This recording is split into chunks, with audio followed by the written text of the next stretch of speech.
আসসালামু আলাইকুম, welcome to Afroz channel. আজকে চলে আসছি কিন্তু একদম ঝটপট চটপটি রেসিপি নিয়ে।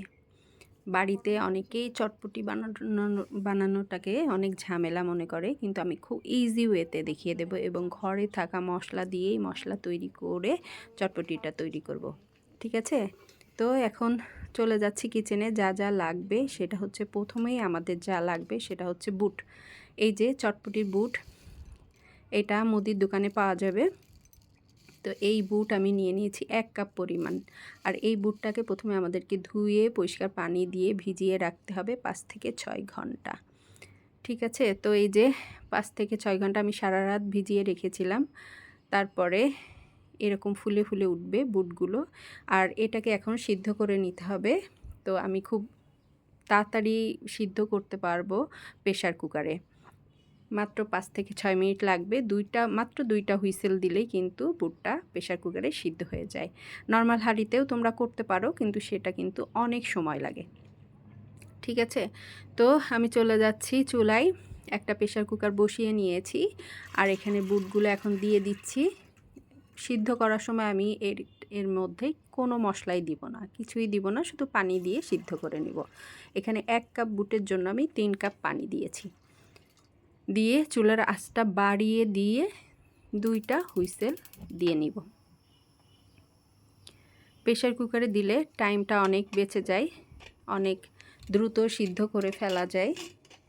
এটাই, প্রেসার কুকারটা লাগিয়ে দিয়েছি। এবার ওয়েট করছি 2টা হুইসেল ওঠা পর্যন্ত।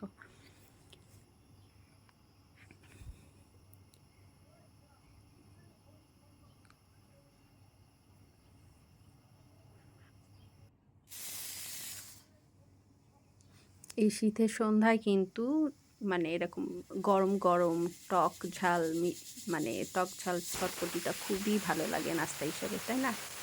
আর এই যে হুইসেল উঠে গিয়েছে, এবার আমি চুলাটা অফ করে দিয়ে চলে যাব অন্য কিছু তৈরিতে। এখানে আমি প্রথমে টকটা তৈরি করে নেব। এর জন্য 1/2 কাপ তেঁতুল নিয়েছি, যেটাকে আমি ভিজিয়ে রেখেছিলাম 20 মিনিট সময় মতো। তোমরা 1 ঘন্টা সময় ভিজিয়ে রাখবে, তাহলে তেঁতুলটা ভালো করে ভিজে যাবে। তখন এর থেকে যে শাঁসটা খুব ভালো করে বের করে নেওয়া যাবে। তো আমি ছিবড়েগুলো ছেঁকে ভালো করে ফেলে দিচ্ছি।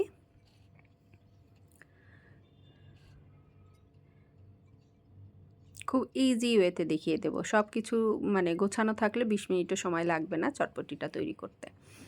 এই যে তেঁতুলের গাঁতটা নিয়ে নিয়েছি। এবার এটার মধ্যে আমি কিছু মশলা অ্যাড করব। সেটা হচ্ছে একটু লবণ, জিরা টালা গুঁড়া, শুকনো মরিচ ভেজে গুঁড়া করে নিয়েছি, আর চিনি দিয়েছি 1 চা চামচ পরিমাণ। সব দিয়ে ভালো করে মিশিয়ে নিচ্ছি। এই তেঁতুলের টক দেখে আমার জিভে জল চলে এসছে। যাই হোক, এখানে মনে হচ্ছে একটু ঘন, তো একটু 2 টেবিল চামচ পরিমাণ পানি মিশিয়ে নিলাম। এবার ঠিক আছে, তেঁতুলের টকটা একটু পাতলা হলেই কিন্তু ভালো লাগে।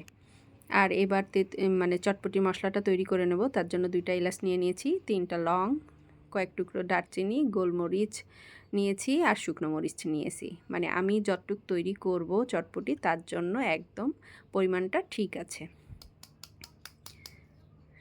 এই যে ব্লেন্ডারে গুঁড়ো করে নিয়েছি। এই মশলাটা দিয়েই কিন্তু চটপটিটা রান্না হবে এবং চটপটিটা কিন্তু খুবই টেস্টি হয়েছিল, খুবই টেস্টি। এই মশলাটা তোমরা বাসায় অবশ্যই ট্রাই করবে, দোকানে কোনোই মশলা লাগবে না। আর এদিকে হচ্ছে তোমার প্রেসার কুকারটা খুলে গিয়েছে। তো প্রেসার কুকারটা খুলে দেখবে যে এর ভিতরে সিদ্ধ হয়ে গেলে বুটের উপরে এরকম খোসা থাকবে, সেগুলো চামচ দিয়ে ছেঁকে তুলে ফেলে দেবে।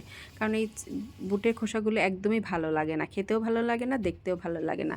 আর এখানে আমি বুটগুলো একটা পাত্রে ঢেলে নিয়েছি আর দিয়ে দিয়েছি 1 চা চামচ লবণ, একটু হলুদ গুঁড়া আর 2টা আলু সিদ্ধ করে আধা ভাঙা করে দিয়েছি, একটু শুকনো মরিচ গুঁড়া দিয়েছি, রসুন বাটা দিয়েছি অল্প একটু, আদা বাটা দিয়েছি একদমই সামান্য। এইখানে জিরা টালা গুঁড়া দিয়ে দিয়েছি 1/2 চা চামচ পরিমাণ, আর ধনিয়ার গুঁড়া দিয়েছিলাম 1/2 চা চামচ পরিমাণ। আর দিয়ে দিচ্ছি এই যে চটপটির স্পেশাল মশলাটা। ঠিক আছে, এইবার চুলাটা ধরিয়ে দিয়ে জাস্ট ফুটে উঠলেই, কয়েক মিনিট ফুটে উঠলেই কিন্তু রান্নাটা হয়ে যাবে। ঠিক আছে, চটপটি রান্না করতে কিন্তু তেলের কোনো প্রয়োজন হয় না। এই আর কি, এই চুলায় দেওয়ার পরে 6 থেকে 7 মিনিট লাগতে পারে। এটা ফুটে উঠলে, ভালো করে ফুটে উঠলেই কিন্তু চটপটিটা রেডি।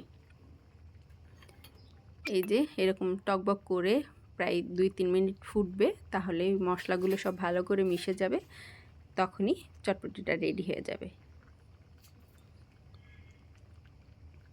তোমরা কিন্তু ওই যে সিদ্ধ করার পরে বুটের খোসাগুলো উপর দিয়ে চামচ দিয়ে তুলে ফেলে দিবে, ঠিক আছে? তাহলে দেখতেও ভালো লাগে আর ওই খোসাগুলো মুখে পড়লে ভালো লাগে না। এই যে ঘনত্বটা একদম পারফেক্ট আছে। এবার চুলোটা অফ করে দিয়েছি, দিয়ে এবার আমি পরিবেশন করে নেব। আমি কিন্তু চটপটিগুলো একটা বড় বোলে একসাথে কোনোভাবেই মিক্স করব না। আমি চটপটিটা ছোট ছোট বাটিতে যে যেমন টক ঝাল পছন্দ করে সেই অনুযায়ী সব কিছু মিশিয়ে পরিবেশন করি, ঠিক আছে? তো একটা বাটিতে তুলে নিচ্ছি। এটা আমি আমার ছেলের জন্য তৈরি করছিলাম, তো ও যেমন পছন্দ করে সেইভাবেই আমি সব কিছু মিশিয়ে দিয়েছি। অল্প একটু পেঁয়াজ কুচি দিয়েছি, একটু কাঁচামরিচ কুচি দিয়েছি। মানে চটপটিতে আসলে এগুলো না দিলে টেস্টটা একদমই ভালো লাগবে না, তো যা যা দিচ্ছি সেগুলোই দেখিয়ে দিলাম। শসা কুচি দিয়েছি আর চানাচুর দিয়ে দিয়েছি বেশ খানিকটা। এখানে তোমরা ফুচকাও ইউজ করতে পারো, তো আমি চানাচুর দিয়েছি। ডিম কুচি দিয়ে দিয়েছি খানিকটা,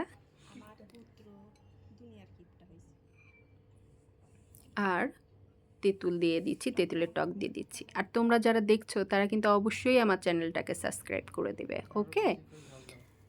এই যে তেঁতুলের টক দিয়ে দিয়েছি, আর উপরে দিয়ে দিচ্ছি একটু পেঁয়াজ বেরেস্তা। এইটার কারণে কিন্তু চটপটির টেস্টটা অনেক গুণে বেড়ে যায়। তোমরা অবশ্যই দেওয়ার চেষ্টা করবে, ঠিক আছে? তো তৈরি হয়ে গেছে। এখানে কিন্তু আমি ধনিয়া পাতাও দিয়েছিলাম। আমার ছেলে যেহেতু খায় না, তো ওর বাটিতে দেই নাই। ওকে, তোমরাও তৈরি করবে।